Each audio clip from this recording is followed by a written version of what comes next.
Chapter 1. No game plan, no victory. Joe, I've got awful news. Sean Taylor was shot early this morning. He's at Jackson Memorial in Miami. It was 6 a.m. on a Monday, and I'd just been awakened by a call from my boss, Dan Snyder, the owner of the Washington Redskins. Sean Taylor was our superstar safety.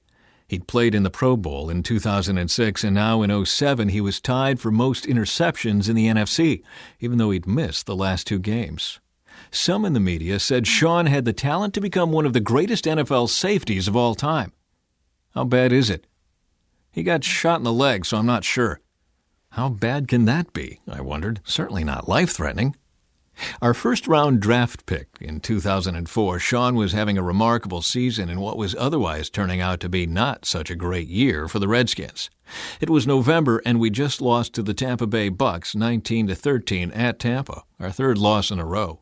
We were 5-6 on the season, and it sure didn't look like we had a chance to get into the playoffs. Due to a knee injury, Sean wasn't required to attend the Tampa Bay game. Instead, he was at home with his infant child and her mother in Miami, where he'd grown up. This was my 4th year back as head coach of the Redskins, and my experience this time around was a long way from what the media had called the decade of dominance during my first stint as the Redskins head coach from 81 to 92, when we won 3 Super Bowls. Now this. Sean Taylor, nicknamed Meast by his teammates because he was part man and part beast, named by Sports Illustrated as the hardest-hitting player in the NFL, shot in the leg. To my horror and the devastation of our whole team, Sean died from his wounds the next day. A year later, I was in my office at Joe Gibbs Racing in Charlotte, and the incident with Sean still weighed on me. The 2008 NASCAR season had ended, and I was catching up on business with one of our bankers, a good friend. Out of the blue, he asked if I knew a certain college football coach. I did. Well, my friend said, I think you two have the same spiritual father, George Tharl. I was more than a little surprised to hear George Tharl's name because he had died 17 years earlier in Fayetteville, Arkansas. George had taken me under his wing in 1971 when I was an offensive line coach for the University of Arkansas Razorbacks. My wife Pat and I had met George just after we'd moved to Fayetteville and began attending the same local church.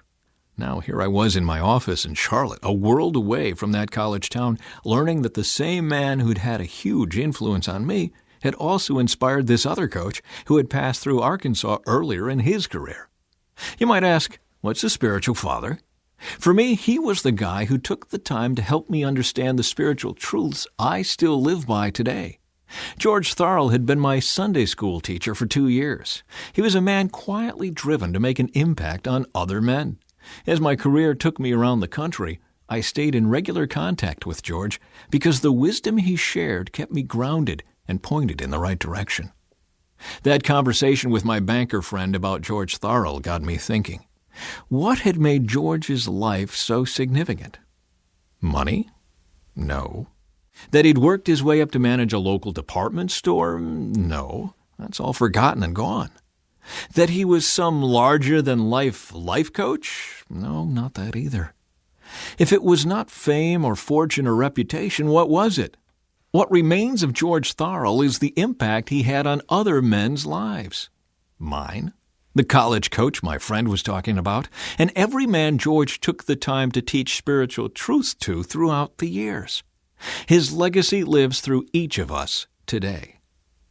Sean Taylor's death made me realize how fragile life can be. George Tharl's life made me recognize the lasting impact our influence can have on others. I'll come back to Sean and George again later in the book, but first, let me set the stage for what's to come. In the company of men.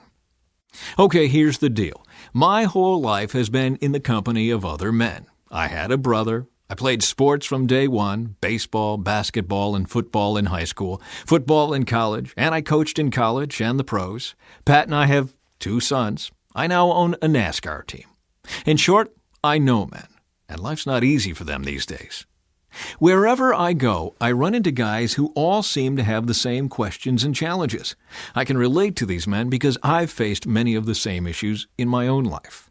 Many men see me as a success because of the Super Bowl rings and the NASCAR championships, and I'm not going to pretend that I haven't lived what looked like a charmed life.